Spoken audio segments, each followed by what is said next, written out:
Center. Now, seaplanes were first used to fight fires in 1924 and flown into the rugged bush country north of Sault, Ontario.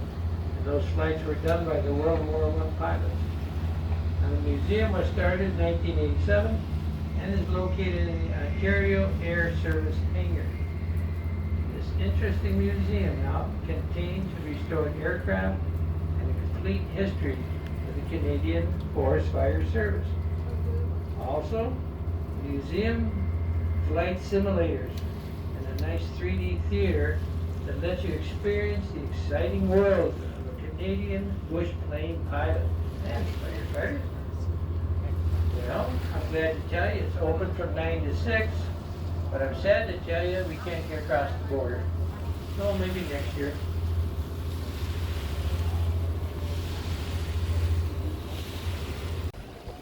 So it's still a very active area, except we're just turning on the imaginary line right here.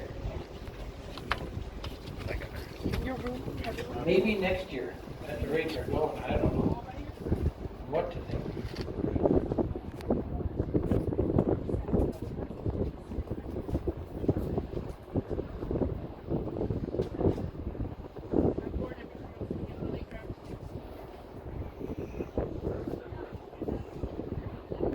One thing that Canada does have is a boardwalk. Very, very long, very well kept around the shoreline here, as compared to the good old US of A. They did not have their fireworks on July 1st, Canada Day. They totally eliminated them. And even on our 4th of July, I didn't think there was that many people on the Canadian side watching ours. So somebody really put the fear of something into them because they're not too visible.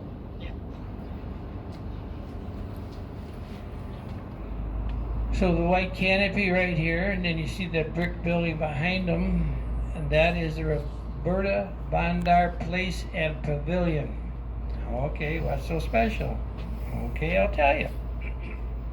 The Dr. Roberta Bondar, is Canada's first female space shuttle astronaut. And she's right here from Soo, Ontario. And they built this in her honor. She was in the Space Shuttle Discovery in 1992, and her specialty was a neurologist, and she was researching how the human nervous system reacts in space. She's only up there 8 days or so, 7-8 days, and then she bought, I think I read 10 experiments back with her, and spent almost 10 years just working on them. And she finally retired and became a professional wildlife photographer, and her specialty was birds. I do believe she would be about 74 or 75 years old right now. Thank you, Doctor.